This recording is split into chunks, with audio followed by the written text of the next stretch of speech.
सर्वप्रथम शिव गुरु की चरणों की प्रणाम, मैया भवानी की चरणों की प्रणाम, हरिंदर भैया की चरणों की प्रणाम, लीलम दीदी की चरणों की प्रणाम, कथा सुनने वाला सारे गुरु भाई बहन के चरणों की प्रणाम।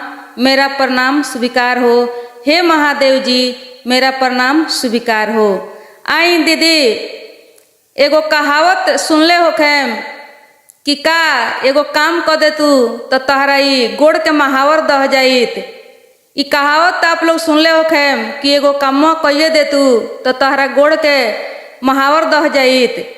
तो ई कहावत कब से शुरू भइल बा, कैसे शुरू भइल बा, यही के संबंध में एगो पंडिताइन आ एगो डोमिन से जुड़ल बहुत बढ़िया ज्ञानवर्धक कहानी बा। ताई ये कहानी के सुनल जाओ आ समझल जाओ कि कहावत कब से शुरू भइल आ कैसे शुरू भइल। एक कहानी से सुनल जाई आ समझल जाई। एगो गांव में एगो पंडिताइन रहली। पंडिताइन बहुत पूजा पाठ करस, बहुत भक्ति अपना में महसूस करस कि हम बहुत सबसे ज़्यादा ये गांव भर में सबसे ज़्यादा ज्ञानी बानी, बुद्धिमानी बानी, हम पतिव्रता नारी हई, हम बहुत ज़्यादा पूजा पाठ करीने। हमरा ऐसन ये गांव में केहू पूजा पाठ ना करेला, केहू पतिव्रता नारी नहीं खे, हमरा इतना बुद्धि ज्ञान केहू के नहीं खे। उनकर जाति जौन रहे वो जाति के लेके उनका बहुत ज़्यादा अपना आप में घमंड रहे कि हमरा ऐसन भक्तिन केहू नहीं खे, हमरा ऐसन पुजारिन केहू नहीं खे। हम जितना जानता नहीं पूजा पाठ के बारे में, पर्व तीज के बारे में, उतना केहू के ज्ञान नहीं खे। उ बड़ जात रहली, पंडिताइन रहली। उससे गांव के लोग भी ये समझे कि पंडिताइन सच में बहुत ज़्यादा भक्तिन बाड़ी, पुजारिन बाड़ी। काहे कि पंडित लोग तो ऐसा हूँ ज्ञानी होखेला, पर्व तीज पूजा पाठ जौन कुछ भी होला वो लोग के ज़्यादा जानकारी होला। वो लोग से पूछ के समझ के तो कौनो पूजा होला, कौनो पर्व तीज होला। तो उसे वो पंडिताइन के सब केहू माने समझे आ उ सब केहू के अपना से नीच समझस, हीन समझस। काहे कि कहस कि हम सबसे ज्ञानी बानी, हमरा खानी पतिव्रता नारी केहू नहीं खे। अब उनकर पूजा पाठ पर्व तीज देख के पंडित जी के भी लागे कि सच में हमरा पंडिताइन खानी ये गांव में केहू के मेहरारू नहीं खे। हमर पंडिताइन जौन बाड़ी उ पतिव्रता हई, भक्तिन हई, पुजारिन हई। तो ये पंडियो जी के बहुत ज़्यादा घमंड रहे, अहंकार रहे अपना पंडिताइन पर। पंडित जी कहीं केहू के घरे जास पूजा पाठ करावे या कहीं चौक चौराहा पर बैठस तो हरदम अपना पंडिताइन के प्रशंसा करस, हरदम उनका पूजा पाठ के, उनका पतिव्रता धर्म के प्रचार प्रसार पंडित जी करस, उनका प्रशंसा में लागल रहस। कहीं जास तो एकदम केवल अपना पंडिताइन के चर्चा में रहस कि हमरा पंडिताइन खानी ये गांव में केहू नहीं खे पतिव्रता, केहू भक्ति नहीं खे। हमरा पंडिताइन के बहुत ज़्यादा ज्ञान बा, बहुत ज़्यादा बुद्धि बा, भक्तिन बाड़ी उ। अब गांव के लोग भी कुछ ना कहे, गांव के लोग भी कहे कि हाँ पंडिताइन खानी तो सही में केहू के औरत नहीं खे भक्तिन या पतिव्रता। सब लोग छोट जाति से बा, अनपढ़ बा, गंवार बा, उतना बुद्धि उतना ज्ञान कहाँ से आई है केहू उतना पूजा पाठ करी चाहे पतिव्रता बन के बैठी। तो ये सब लोग समझे बात के, पंडित जी के कदर करे, इज्जत करे। अब देखें दीदी, एक दिन के बात हो कि पंडित जी कहीं बैठ के कोनो चौक चौराहा पर 10 गो लोग बैठे रहे, वही बीच में पंडित जी बैठे रहनी। पंडित जी से लोग कथा कहानी सुनत रहे, कुछ कुछ ज्ञान लेत रहे। तब तक पंडित जी सब कहते कहते फिर अपना पंडिताइन के चर्चा शुरू कैनी कि हमरा पंडिताइन से लोग के सीखे के चाही कि एगो नारी के कर्तव्य का होला, पतिव्रता कैसे बनल जाला, कैसे पूजा पाठ पर्व तीज कइल जाला। ये हमरा पंडिताइन से लोग के सीखे के चाही, समझे के चाही। यह बात पंडित जी चर्चा करत रहनी, प्रशंसा करत रहनी, सब लोग सुनत रहे, हाँ में हाँ भरत रहे। तब तक देखी वही जाएगो, वही गांव के बाहर एगो बस्ती रहे, जौना बस्ती में डोम लोग रहे। डोम लोग के तो ऐसा हूँ गांव से बाहर बस्ती रहेला, गांव के भीतर तो लोग के घर ना रहेला। तो ही गांव के बाहर एगो डोम के बस्ती रहे। वही डोम के बस्ती से एगो डोम वहाँ आके बैठ गईलन। वो कहीं निकल रहलन सुख दौरा बेचे खातिर। अब थोड़ा देर खातिर बैठ के आराम करे लगलन, थोड़ा अलग हटके, काहे कि जात के डोम रहलन।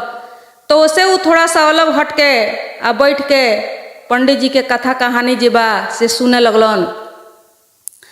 अब सुनते सुनते पंडित जी जौन अपना पंडिताइन के प्रशंसा करे लगलन। ई बात पर ई डोम जौन रहलन वो कहलन कि ना पंडित जी देखी ई काहे कहो तनी कि हमरा पंडिताइन खानी पतिव्रता केहू नहीं खे, लेकिन हम कहेम कि हमरा डोमिन खानी पतिव्रता केहू नहीं खे। अब पंडित जी के बात पर बड़ा गुस्सा आइल। कहलक कि ई डोम जात होके आई अपना डोमिन के हमरा पंडिताइन से तुलना करता, ई बहुत गलत बोलता, ई डोम पागल हो गई बा लागता। अब पंडित जी उ डोम से कहनी कि ए डोम तू ई का ना अफसाना बोलता री, तू एगो हमरा पंडिताइन के तू डोमिन से तुच्छ जाति से नीच जाति से तुलना करता री, ये तू सही नहीं की करत, चुपचाप अपना काम में जो। लेकिन डोम जौन बा तौन लागल कहे कि ना ये हम सही कहतनी कि रउआ पंडिताइन से हमर डोमिन जौन बिया उ पतिव्रता बिया, रउआ मानी या ना मानी। अब ये बात के लेके दोनों आदमी में बहस होखे लागल, बहुत ज़्यादा बहस भइल। ई डोम माने के तैयार ना रहे, एकदम पूरा विश्वास के साथ कहे कि ना रउआ पंडिताइन से हमर डोमिन पतिव्रता बिया। अब पंडित जी बहुत नाराज भइलन, बहुत गुस्सा में अइलन, सबसे हरलन तो कहलन कि ठीक बा, जब तू ना मनबे तो चल तरैया कइल जाओ, देखल जाओ कि पंडिताइन पतिव्रता बाड़ी कि तोर डोमिन पतिव्रता बिया। ये बात के हमने के चेक करे के पड़ी।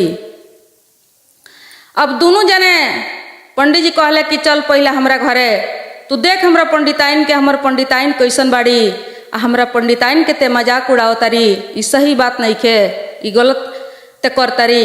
लेकिन चल अपना आँख से देख ले कि हमर पंडिताइन कैसन बाड़ी, आ तब ते अपना डोमिन के देखिए। डोमुआ कहलस कि ठीक बा, चली रउआ पंडिताइन के देख ले जाओ, ओकरा बाद हमरा डोमिनो के देखल जाई।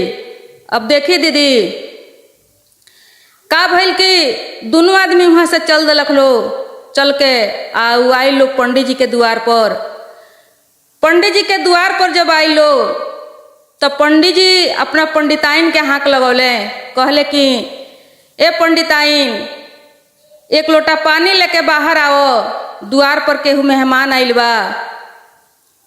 आ पंडिताइन जौन बाड़ी उ का कैले रहली कि सोरहो सिंगार क के पूरा सज धज के आंगन में एगो खटिया रहे, खटिया पर बैठ के वो अपन पाँव जौन रहे महावर से भरले रहली, उहे महावर सुखावत रहली, बैठ के गोड़ झुलावत रहली खटिया पर। तब तक पंडित जी आके यहाँ पंडिताइन के बुलावे लगनी कि ये पंडिताइन बाहर आओ, एक लोटा पानी लेके भर के आओ, हमनी के द्वार पर एगो मेहमान आइल बड़े, तू जल्दी पानी लेके आओ। लेकिन पंडिताइन जौन बाड़ी उ देखी का जवाब देता री, बड़ा पतिव्रता रहली, सती रहली। उ कहतरी कि पानी रउआ आके खुदे भर के ले जाई, काहे कि हम अभिये अपन गोड़ जौन बा उ महावर से भरले बानी, हमर महावर दह जाई पानी भरे में, कल चलावे में, पानी रउआ भर के आके लेके जाई। लेकिन पंडित जी फिर एक बार दोहरौले कि अरे कुछ ना होई, पानी लेके तू जल्दी बाहर आओ। पंडिताइन कहतरी फिर उहे जवाब कि ना जी रउआ पानी भर के ले जाए के बता ले जाई, आना तो छोड़ दी, हम अभी कल चलावे ना जाएम, हमरा से अभी पानी ना भराई, हमरा गोड़ के महावर दह जाई, हम पानी लेके नहीं आ सकत। अब इतना जवाब सुन के पंडित जी बहुत ज़्यादा शर्मिंदा भइले। शर्मिंदा होके अब डोम जौन बाड़े पंडित जी को ओर ताके लगले। डोम कहले कि चली पंडित जी अब हमरा घरे चल जाओ, पंडिताइन के देख लिया। केतनो पंडित जी कैले लेकिन पंडिताइन बाहर ना आइली, उ ना निकलली बाहर। अभी पंडित जी आई डोम जौन बा पंडिताइन के द्वार पर चलता लो, डोम के द्वार पर चलता लो। डोम के द्वार पर जब चलता लो तब डोमिन जौन रहली, अब डोम के घर टूटल फाटल, वही टूटल फाटल घर में पर्दा उर्दा तान के उनकर डोमिन जौन रहली उ स्नान करत रहली, नहात रहली।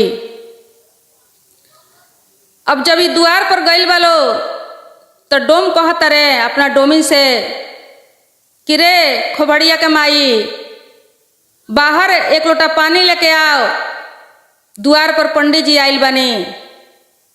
अब डोमिन जब सुनत तारी डोम के बोली तो ऐसा ही होखबे करेला, कहले कि रे पानी लेके आओ एक लोटा, पंडित जी द्वार पर आइल बानी। अब डोमिन नहात रहली, लेकिन का कैली कि बड़ा सुंदर से बड़ा प्रेम से वही जा लोटा रहे, लोटा के मास के साफ सुथरा क के बहुत सुंदर एक लोटा पानी भरली। आ पानी भर के वही पर्दा के भीतर से अपन हाथ जौन बा वो हाथ के बढ़ा देहली, बढ़ा के आ कहली कि पानी है रख लियाओ, हम नहातानी, पानी पंडित जी के पियावल जाओ। अब डोम जौन बा वो पानी लेके बाहर अइलन, पंडित जी के समीप खड़ा भइलन, कहलन कि पंडित जी रउआ तो पानी नहीं पिएम, काहे कि एगो डोम के घर के एगो डोमिन के हाथ के ही पानी हो, रउआ ठहर नहीं बढ़ जात, रउआ तो डोमिन के हाथ के पानी ना पिएम। पंडित जी कहले कि ना, ई पानी हम जरूर पिएम, काहे कि पानी एगो डोमिन के हाथ के ना बल्कि एगो पतिव्रता नारी के हाथ के ही पानी हो। ई पानी लावा हमरा के दो, ई पानी हम जरूर पिएम। पंडित जी पानी लेके पानी पियले आ कहले कि सच में तू जीत गइलो आ हम हार गइनी। पतिव्रता एकरा के कहल जाला कि जौन आदमी स्नान करता, स्नान करे के समय में ढंग से कपड़ा बदन पर ना होला, लेकिन फिर भी वो आदमी जवाब ना देलक कि हम पानी ना दे सकेम, हम नहातानी। कितना आदर से एक शब्द भी ना बोल के आ पानी कितना सुंदर जल दे दहलक, थाह भी ना लागल। ते एकरा के पतिव्रता कहल जाला। आ जे बैठ के खटिया पर गोड़ झुलावता आ कहता कि हमर महावर दह जाई, भले द्वार पर के मेहमान चल जाए या रहे, एकरा के पतिव्रता ना कहल जाला। हमर पंडिताइन जौन बाड़ी उ ढोंगी बाड़ी, तोहर डोमिन जौन बिया उ सच में पतिव्रता नारी बिया। काहे कि पतिव्रता बने खातिर चाहे भक्तिन बने खातिर जात पात के मतलब ना होखेला, संस्कार के मतलब होला। तोहरा डोमिन के जौन संस्कार बा उ संस्कार हमरा पंडिताइन में नइखे। अब पंडित जी पानी पी के आ वहाँ से घरे अइले। घरे आके अपना पंडिताइन के कहले कि का एक लोटा पानी दे दे तू तो तोहरा पाँव के महावर दह जाइत, तोहरा गोड़ के महावर दह जाइत, जे तू आज एगो डोम के सोझा हमरा के नीच बना देहलू। तो ई कहावत उहे पंडित जी कहले रहले कि तोहरा गोड़ के महावर दह जाई। जौन कहावत हमनी के आज कहेला सब केहू, यदि केहू कोनो काम ना करेला तो ओकरा पीछे ही कहावत कहल जाला। तबे से ही कहावत शुरू भइल। तो देखी पंडित जी हार मान गईले, अपना पंडिताइन के कहले कि तू ढोंगी बाड़ू, जौन कुछ तू करेलू सब देखावा करेलू, तू समझेलू कि ये गांव के लोग अनपढ़ गंवार बा, सब लोग छोट जात से बा, नीच जात बा। हम पंडिताइन हई तो हम देखावा क के केहू से आगे निकल सकतानी, लेकिन आज तोहर परीक्षा हो चुकल, तू हार गईलू। एगो छोट जात के छोट बस्ती में रहे वाला डोमिन जौन बिया, वो डोमिन के संस्कार तोहरा आगे कुछ नहीं खे, ओकरा संस्कार के आगे तू फेल बाड़ू। पंडिताइनो शर्मिंदा भइली। तो देखी गुरु भाई बहन, भक्ति जात से ना होला, बड़ जात या छोट जात, केहू बड़ जात होके कहे कि हम जात से बड़ बानी तो हम ही भक्तिन बानी, हमरे अंदर संस्कार बा, हम ही सब कुछ जानतानी, हम बड़ा पूजा पाठ करतानी, हम रोज मंदिर जातानी। रोज मंदिर के गईला से कुछ नहीं होखे वाला। रोज मंदिर जाई लेकिन मन में अहंकार भरल होके, घमंड होके, अपना जाति के लेके या अपना सुंदरता के लेके या अपना धन के लेके, चाहे जे कुछ भी, दिल में दया ना होखे, ममता ना होखे, अपना में सहनशीलता ना होखे, बाणी में मधुरता ना होखे, बाणी में खटास होखे, तो ये सबसे भक्ति नहीं बन सकल जात, ना पतिव्रता बन सकल जाता।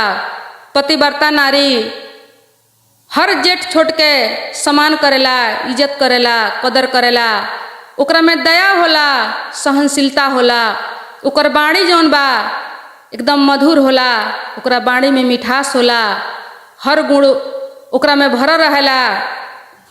धर्म या धर्म के राह ओकरा दिखाई देवेला, सत्य मार्ग पर उ चलेला, उ पतिव्रता होला या भक्तिन होला। लेकिन घमंड से, अहंकार से केहू कहे कि हम रोज पूजा करतानी, पूजा करी या ना करी, पूजा अलग विषय हो गईल आ भक्ति अलग विषय हो गईल। पूजा के मतलब कि रउआ रोज पूजा करतानी, घर में पूजा करतानी, मंदिर में पूजा करतानी, लेकिन राउर बानी व्यवहार विचार जौन बा सब जैसन के तैसन बा, तो वो पूजा से भक्ति नहीं हो सकत। भक्ति के मतलब दोसर हो गई, भक्ति दोसर विषय है। भक्ति में ना कुछ मन में चाहत होला, ना अहंकार होला, ना क्रोध होला, ना लोभ लालच होला। एकदम ही मन जौन बा लौलीन रहेला, पवित्र रहेला, ओकरा के भगवान स्वीकार करीने, उहे पूजा के भगवान स्वीकार करीने, वही पूजा से भगवान प्रसन्न होइने। केहू के प्रति दया होखे, केहू के प्रति ममता होखे, वही भक्ति से भगवान प्रसन्न होखिने। ताई गुरु भाई बहन, एगो कहानी आप लोग सुनले होखे कि देने वाला जब भी देता, देता छप्पड़ फाड़ के। देने वाला जब भी देता, देता छप्पड़ फाड़ के। लेकिन ये कहानी कैसे शुरू भइल, कब से शुरू भइल, एकरा के एगो कहानी से सुनल जाओ, एगो कथा से सुनल जाओ। ये वास्तविक में जकरा मिल रहे ओकरा छप्पड़ फाड़ के ही मिल रहे। बहुत सुंदर, बहुत बढ़िया समझे वाला कहानी बा।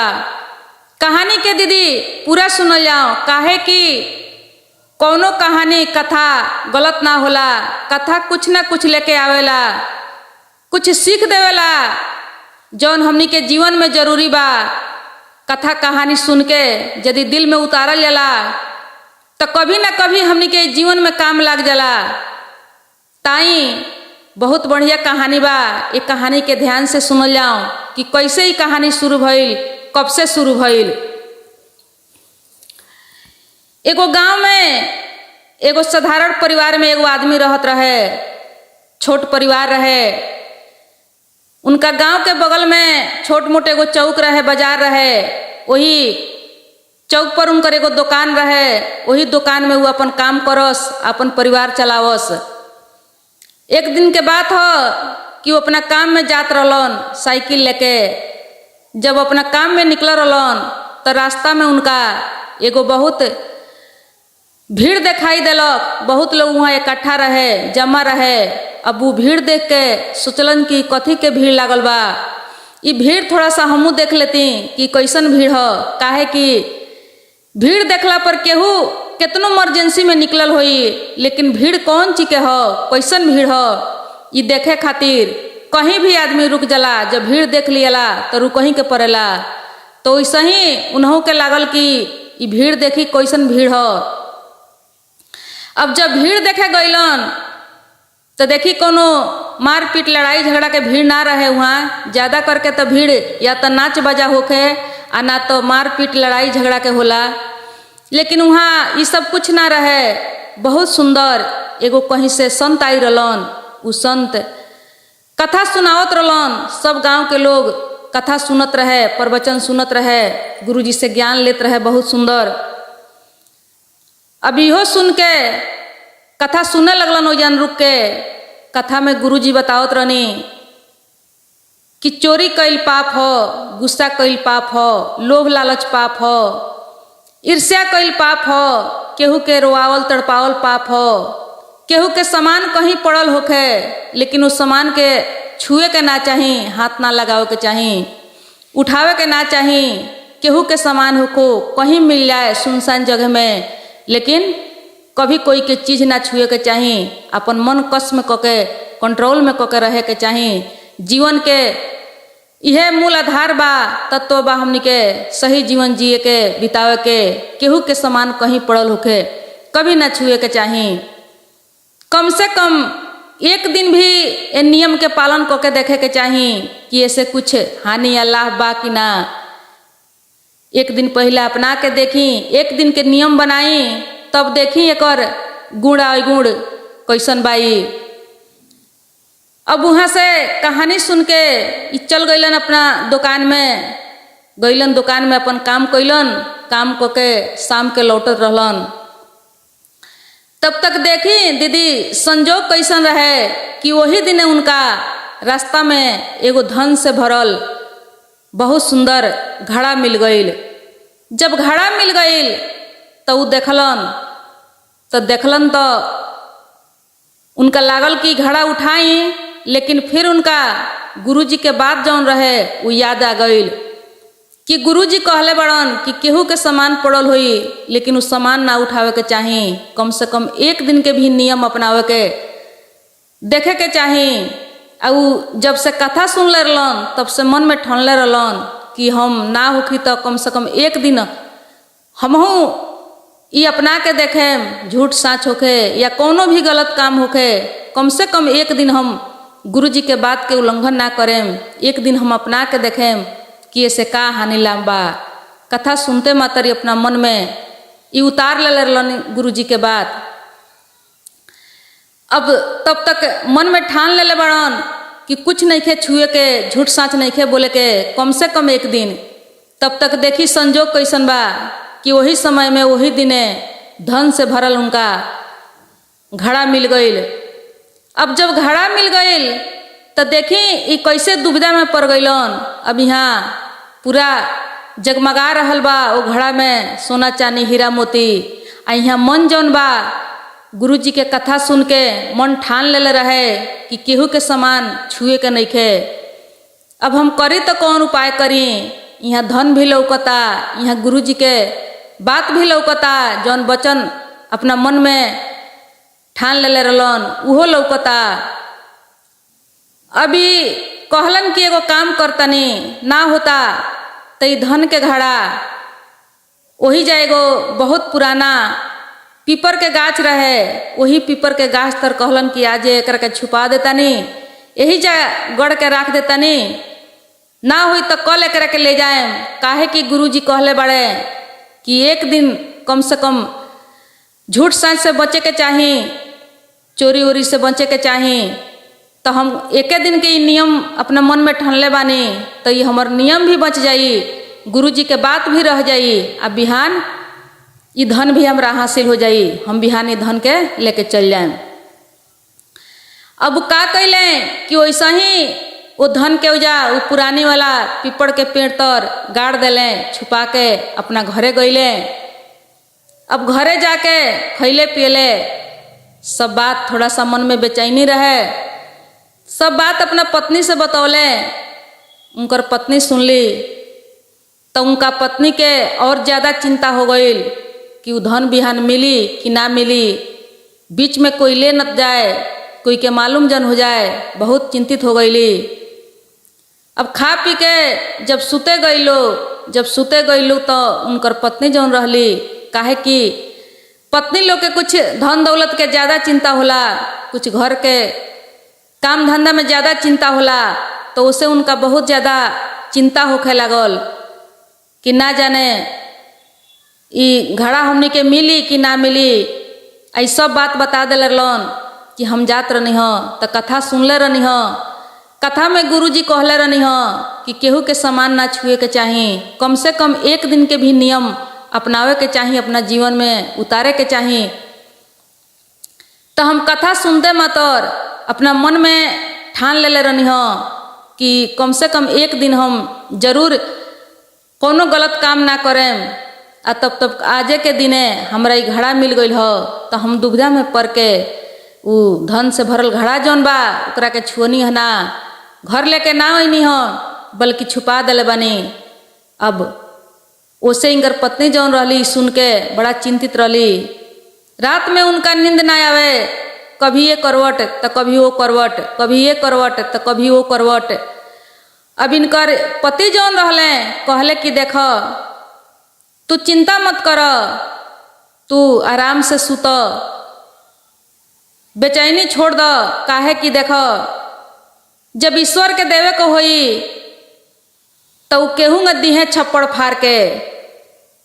काहे कि जब भाग में लिखल होई उ धन हमनी के होखे वाला होई तो ईश्वर दिहे ओकरा के छप्पड़ फाड़ के। उ कहले आ कह के जब इतना बात उ बतावत रहले अपना पत्नी के, सब कहानी जब सुनावत रहले तब तक वही समय में उनका घर में कुछ चोर चोरी करे आई रहे।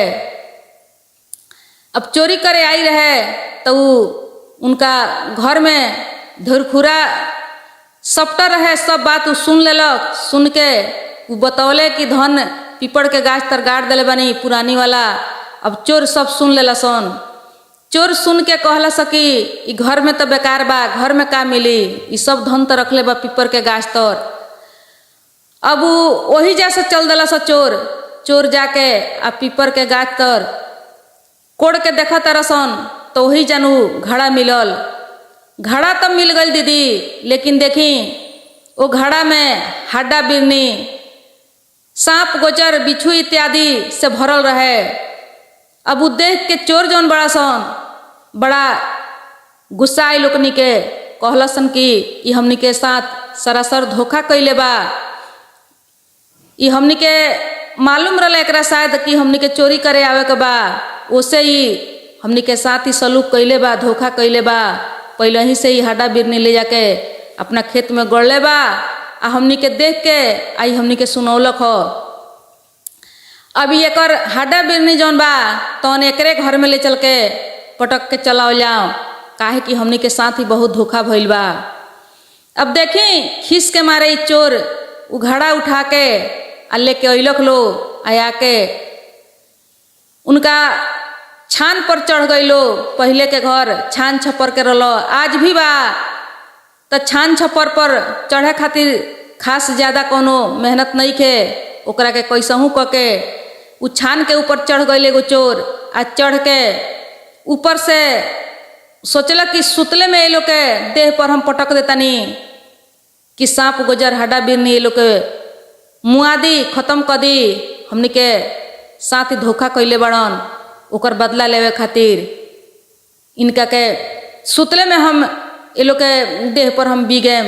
अब यह सोच के आ उ चोर ऊपर चढ़ के आ का कैलक लोग कि बीच छप्पर जौन बा छप्पर फाड़ के वहाँ से हटा के छानी छप्पर जौन रहे ओकरा के फाड़ के आ बीच में से उ घड़ीला जौन रहे उ घड़ीला के पटक देलक लोग।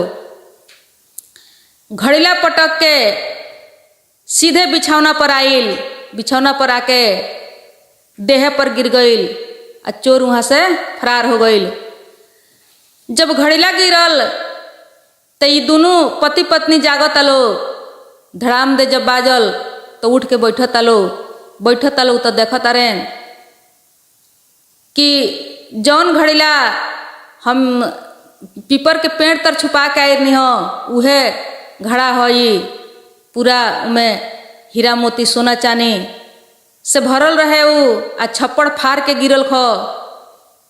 तब देख के उ कहत रे कि देखो तू बेचैन भई रहलू हो। अपना पत्नी से कहले हम कहत रहनी हो कि ईश्वर के जब देवे के होई तो छप्पड़ फाड़ के दिहे, चिंता करे वाला बात नहीं खे।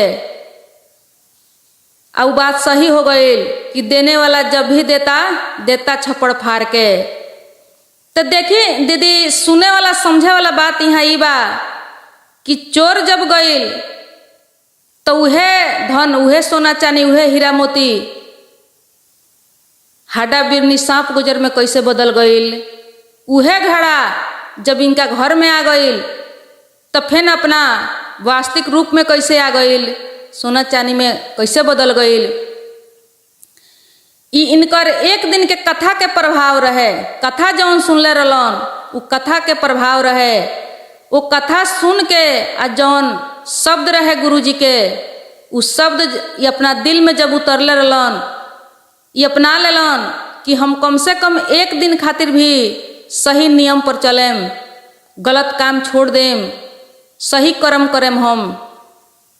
तो यह उनकर सोच जौन बदलल, सोच के प्रभाव से, कथा सुनला के प्रभाव से उ चमत्कार भइल, वैसन उनका जीवन में बदलाव भइल। एक दिन के नियम बदलला से उनका जीवन में इतना बड़ी चमत्कार देखे के मिलल, सुख मिलल, धन मिल गईल, सब कुछ पूरा हो गईल। तब से ही कहानी शुरू हो गईल कि देने वाला जब भी देता, देता छप्पड़ पार के। तो देखिए दीदी, सही सही होला, गलत गलत होला,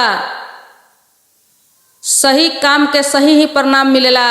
एक दिन के नियम जब इतना भारी बदलाव कैलक, इतना ढेर सारा जीवन में सुख लिया के दे दिलक, तो यदि हमनी के हमेशा हमेशा के लिए अपन सोच बदल दिया था, अपन नियम बदल दिया था, अपन रास्ता बदल दिया था, रास्ता जौन गलत बा ओकरा के छोड़ के सही रास्ता यदि अपना लिया था। काहे कि गुरुजी कहले रहले कि सोच बदले के, एक दिन के नियम बना के देखे के कि ये सही नियम से कुछ फायदा बा कि नहीं खे। आ उ आदमी अपना मन में ठानले रहे तो अपन वचन पूरा कैलक। कितनो धन से भरल घड़ा मिलल, लेकिन ओकरा मन में लालच ना आइल कि चलो गुरुजी के बात जाओ भाड़ में, इतना धन मिलल बा, आई कैसे हम छोड़ दी, कैसे एकरा के हम रास्ता में कहीं गाड़ के चल जाई, बिहान मिली कि ना मिली। लेकिन ना, वो बेचारा के मन में लालच ना रहे, लालच हट गई। गुरुजी के बात लौकल, सही रास्ता लौकल, सोच बदल गई रहे, कथा दिल में उतर गई रहे।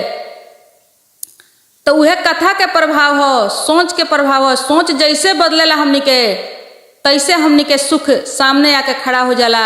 सोच जब तक गलत रही तब तक गलत परिणाम मिली। सोच बदलते, सोच बदल के देखी दीदी, कथा सुनी, शिव गुरु क्या गुरु बना के विश्वास करी, विश्वास करके कथा सुनत रही। काहे कि बिना सुनले कुछ ज्ञान ना मिलेला, कुछ दिल में ना उतरेला।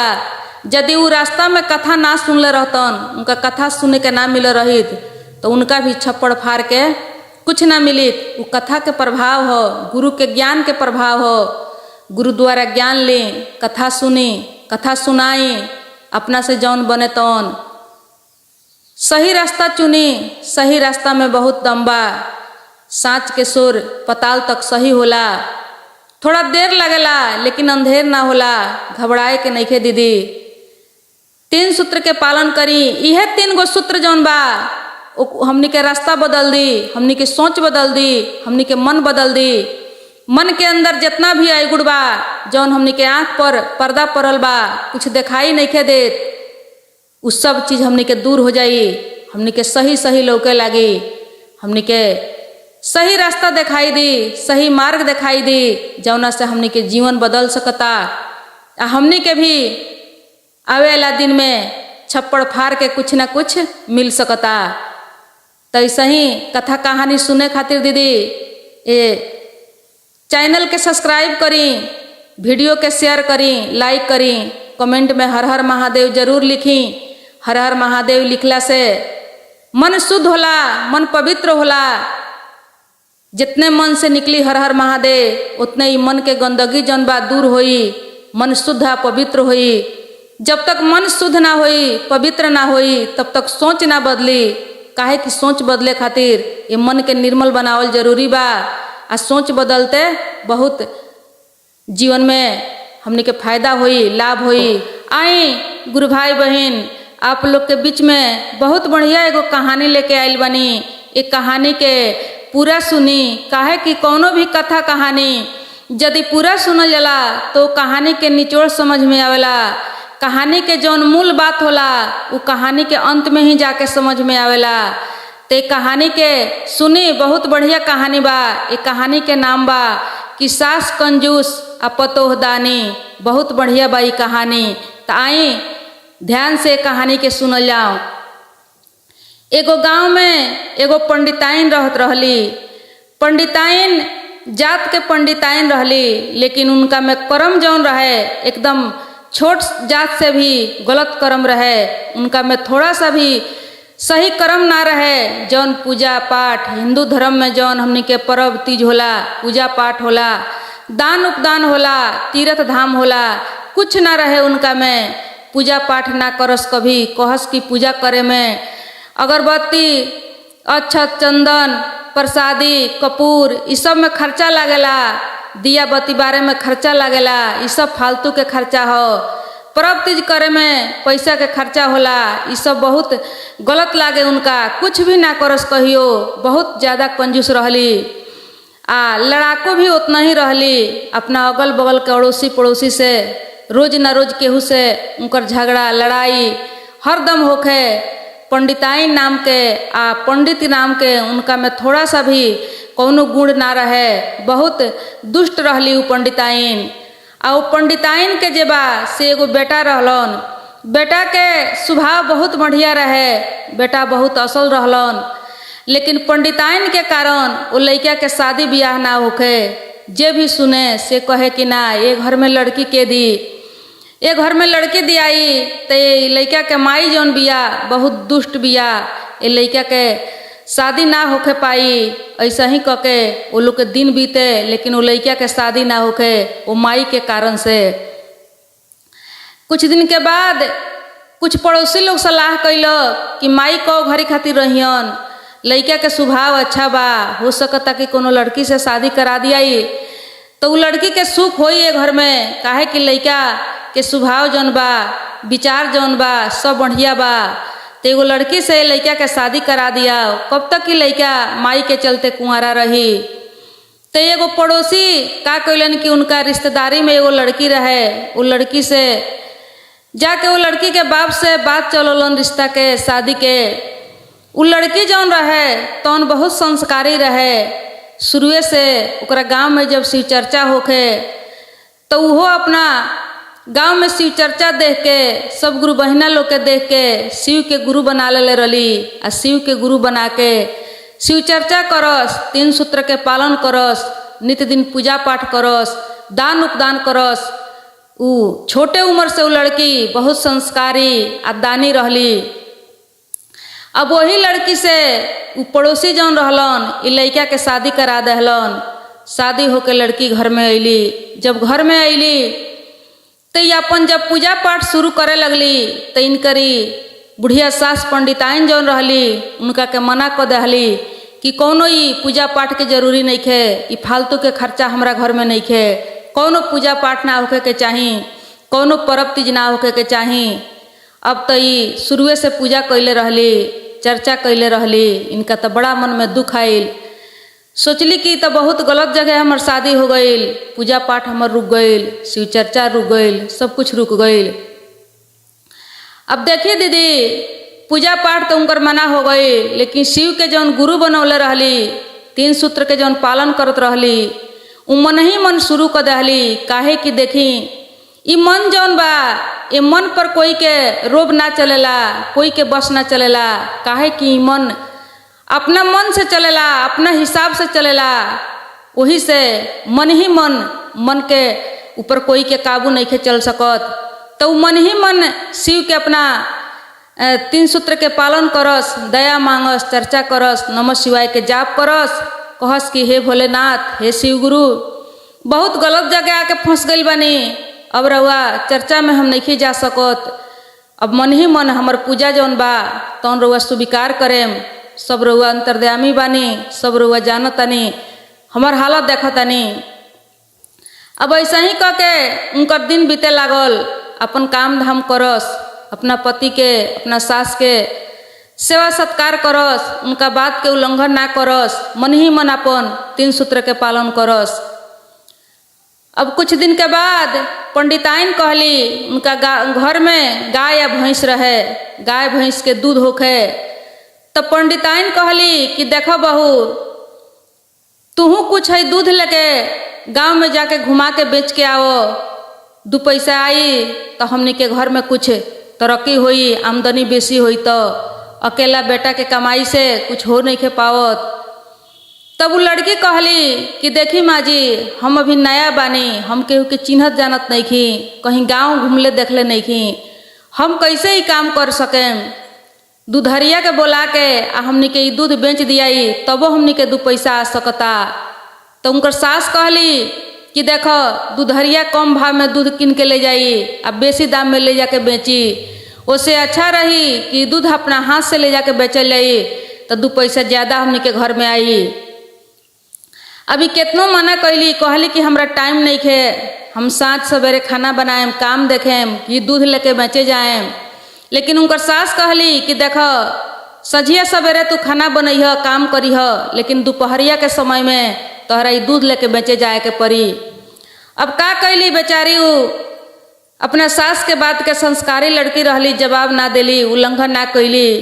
अब वैसे ही शुरू कैली, संझिया सवेरे खाना पीना बनाओ, सब काम धाम क के आ दोपहरिया के समय में ये दूध लेके गईली बेचे। जब दूध लेके गईली बेचे तब बगल के गांव में जब गईली तो बगल के गांव के बाहर एगो शिव मंदिर है। और उस शिव मंदिर में देखा तारी कि बड़ा प्रेम से शिव चर्चा होत रहे, गुरु भैया गुरु बहिना लोग बैठल बा, वहाँ भजन कीर्तन होता, चर्चा होता। गुरु जी के चर्चा देख के बड़ा खुश भैली। बहुत दिन के बाद इनका गुरु जी के चर्चा देखे के सुनने के मिले रहे, बहुत खुशी भैली। ये दूध बेचे वाला इनकर शुद्ध बुद्ध भुला गईल, अपन दूध लेके जाके वही मंदिर में बैठ गईली। अपना शिव गुरु के बार बार प्रणाम कैली, गोड़ लगली, अब बैठ के लगली वहाँ चर्चा सुने। चर्चा सुनते सुनते काफ़ी समय बीत गईल, साँझ हो गईल। साँझ हो गईल, आरती के समय में हो गईल। जब आरती हो गईल तो देखो तारी कि अब हम कौन उपाय करी, ये दूध लेके अब हम कहाँ बेचे जाई। अब वो का कैली कि कुछ दूध ओ जाके गुरु भैया गुरु बहिना लोग के दान कर दहली, आ कुछ बाकी के दूध जौन रहे वो शिव जी पर अभिषेक कर दहली।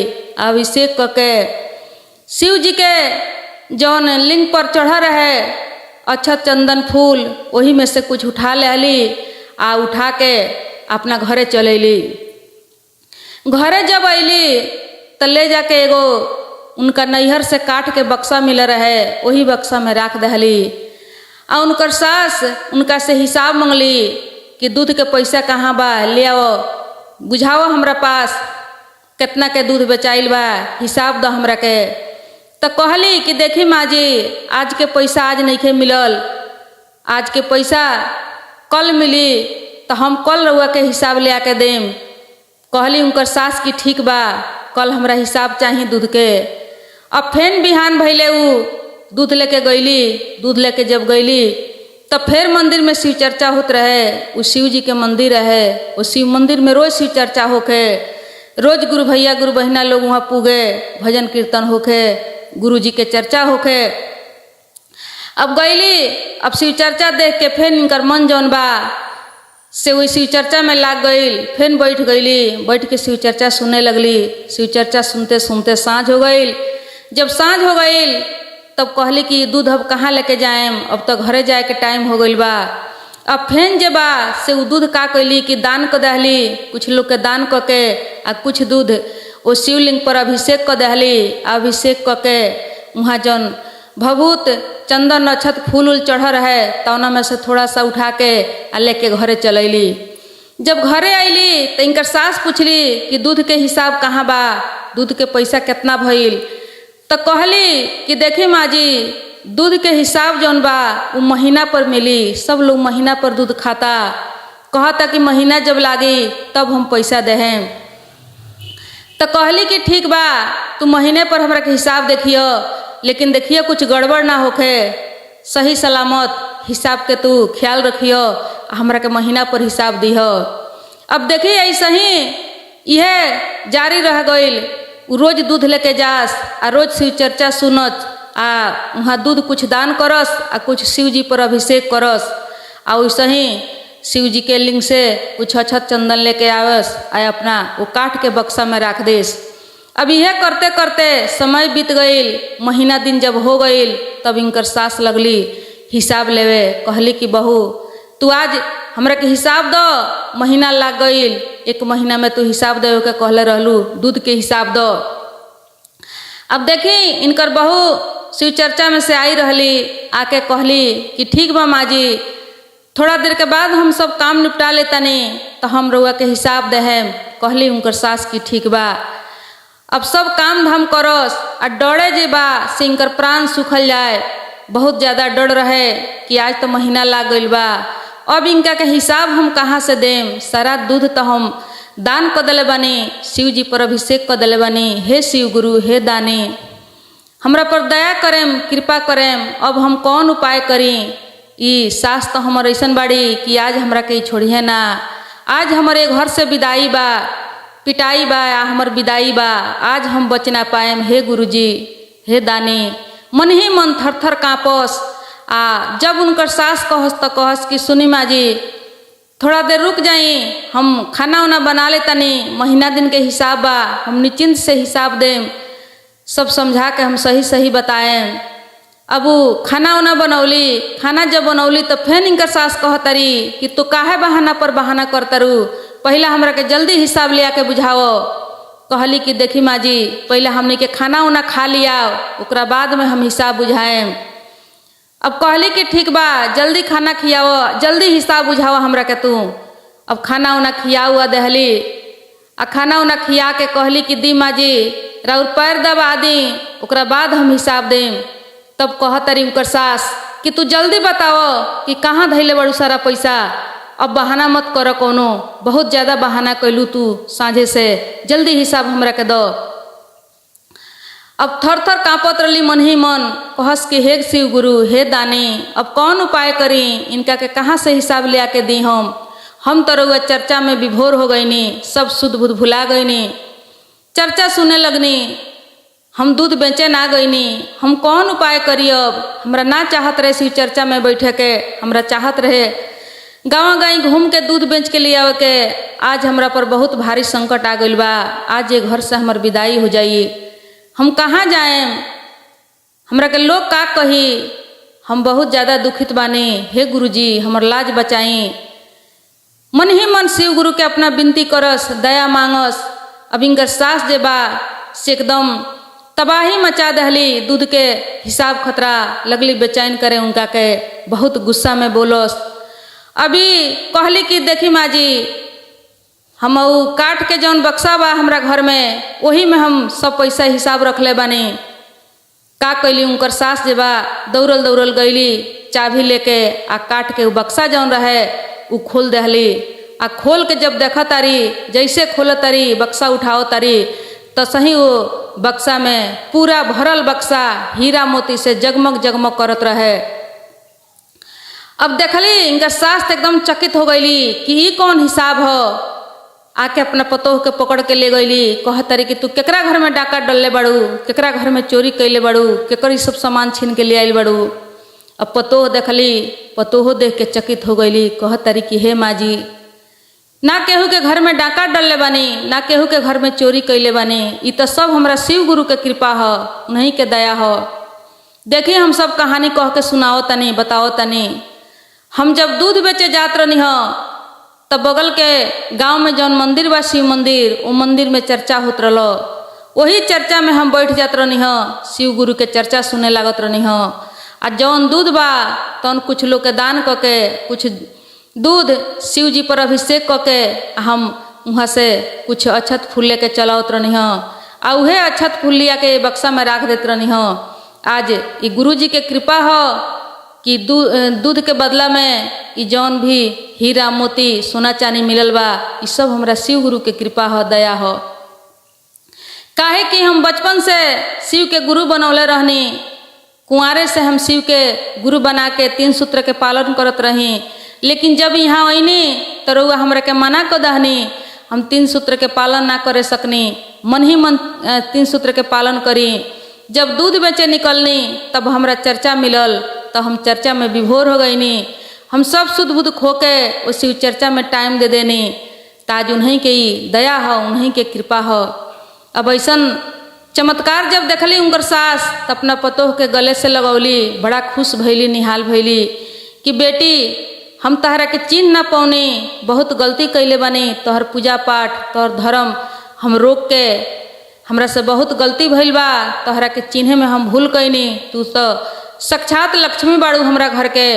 बहुत खुशी भैली। खुशी होके जब उनकर बेटा घरे अइले तो अपना बेटा से भी कहली, सुनौली, बतौली, कहली कि देखो कल हमरो के तू लेके चलो शिव मंदिर में, हमहू शिव के शिष्या बनेम, हमहू शिव के अपन गुरु बनाएम, हमहू चर्चा में चलेम। हमने दोनों सास पतो साथे साथे शिव चर्चा में चलल जाई आ शिव के अपन गुरु बनावल जाई। इहे कह के दोनों सास पतो शिव चर्चा में गईलो। उनकर सास भी शिव के शिष्या बन गईली आ वो गुरु के ज्ञान लेली, 3 सूत्र के पालन करे लगली। बड़ा हंसी खुशी से सास पतोह रहे लगलो। वो लोग के घर में सब कुछ पूरा हो गईल, पूरा धन धान्य से घर भर गईल, सोना चांदी हीरा मोती सब कुछ हो गईल, एकदम सुखी हो गईलो। पूरा घर दुआर खेत बाड़ी सब कुछ पूरा हो गईल, बड़ा सुखी पूर्वक रहे लगलो। खुशी खुशी वो लोग के जीवन बीते लागल। तो देखी गुरु भाई बहन, यह महिमा बा शिव गुरु के। आई शिव चर्चा के यदि ध्यान से, मन से, श्रद्धा से शिव के गुरु बना के 3 सूत्र के पालन यदि कइल जाता तो हमनी के आवे वाला दिन में सब कुछ पूरा हो जाई। गुरु जी के ई महिमा ऐसन बा, गुरु जी के महिमा के बखान नहीं के कर सकल जात। बहुत बढ़िया शिव गुरु के महिमा बा। 3 सूत्र के पालन करी आ श्रद्धा या विश्वास से शिव के गुरु बनाई। थोड़ा सा भी संकोच ना रखें, थोड़ा सा भी मन में कोनो किस्म के शंका शिकायत ना रखें। एकदम हमनी के गुरु जी साक्षात हमनी के ऊपर कृपा करीने, दया करीने। हर हर महादेव।